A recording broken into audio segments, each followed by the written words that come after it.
rugi-rugilah, sakit-sakitlah, gagal ya gagal. Itu sebuah fakta, ya kan? Tergantung kita kemudian yang mengalaminya menafsirkannya. Bagaimana kita menafsirkan ini agar kemudian ke depan membawa manfaat bagi kita supaya itu tidak terulang lagi, bahkan ke depan kita diposisikan untuk memperoleh sesuatu yang lebih bagus dan lebih bagus. Nah, inilah kearifan pertama. Langkah pertama untuk menjadi arif adalah belajar sebanyak-banyaknya dari apa yang sudah terjadi, termasuk kerugian, termasuk kegagalan. Gitu loh. Ya kan? Ya.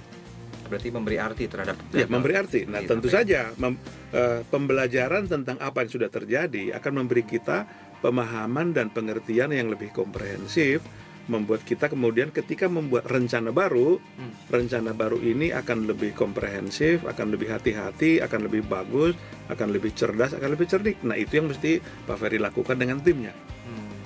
Tapi tentu saja Anda mesti yakin bahwa pengalaman yang sudah lewat itu, karena toh tidak membuat Anda hancur lebur, itu hanya pelajaran.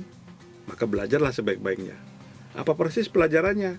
Nah, ini nggak mungkin kita berikan dalam melalui corong radio ini kan, tetapi banyak di Jakarta ini orang-orang yang bisa Anda undang untuk memberi pandangan, konsultansi pada Bapak untuk menolong Bapak membuat perencanaan yang bagus, yang matang, yang cerdas, yang cerdik, yang komprehensif ke tahun-tahun yang akan datang.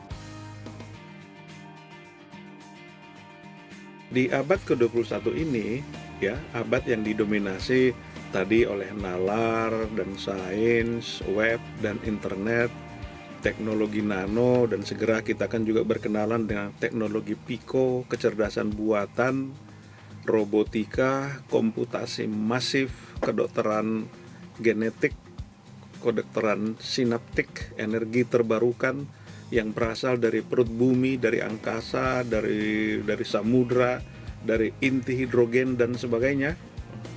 Itu segera akan kita masuki di abad 21 ini. Ibaratnya hari ini kita ini sudah subuh nih sekarang. Sebentar lagi matahari terbit, gitu kan? Nah, tetapi dengan segala hal yang dijanjikan oleh ilmu pengetahuan yang terbaru ini pada kita, ada satu hal yang tetap mengkhawatirkan kita, yang merupakan problem kita, yakni manusia seringkali tidak arif.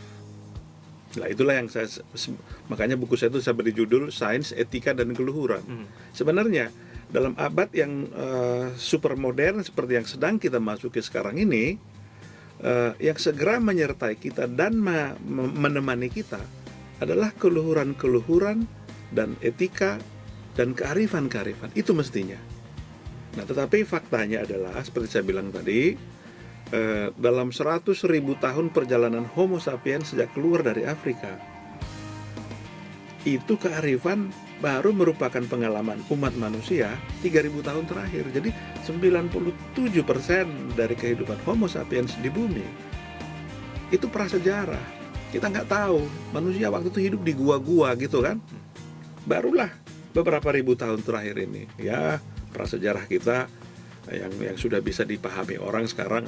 Sejarah kita ya 6.000 tahun yang lalu di Mesopotamia gitu kan, di Mesir, di India sudah mulai kita kenal sejak 2.500 tahun sebelum Masehi gitu kan. Nah, dikumpulkan sampai sekarang 5.000 tahun, itu kan baru. Agama juga masih baru. Dalam skala peradaban ini, Kristen 2.000 tahun, Islam 1.500, Buddha 2.500 ya.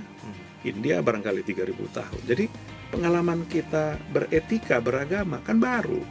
97% kehidupan Homo sapiens masih dalam kegelapan.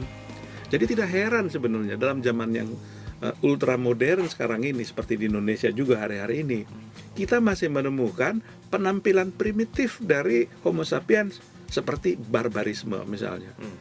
Barbarisme yang menyolok di Indonesia ini, tawuran di mana-mana, ngerusak ini, ngerusak itu, misalnya masa mahasiswa sebuah universitas kemudian tawuran antar fakultas, lalu yang dirusak adalah gedung kuliahnya dan ruang laboratoriumnya. Itu kan barbar betul kan?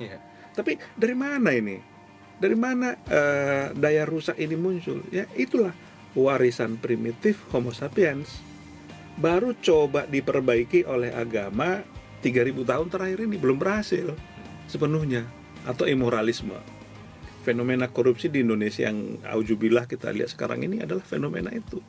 Di tengah kemiskinan sebagian besar rakyat kita, dipertontonkan kepada kita korupsi yang tidak senonoh, hedonisme yang tidak senonoh, itu imoralisme.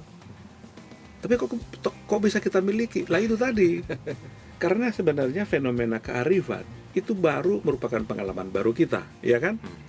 Nah, jadi itulah sebenarnya kalau kita mau menjadi organisasi, menjadi bangsa yang maju di masa depan, Indonesia ini kan mesti bisa 5 besar lah dalam peradaban dunia, ya. Oke. Iya dong. Ya, Nah, seharusnya seperti itu, ya. kita mesti memiliki kultur baru yang friendly terhadap sains dan teknologi. Itu kultur yang friendly itu saya sebut adalah peradaban yang arif, wisdom civilization.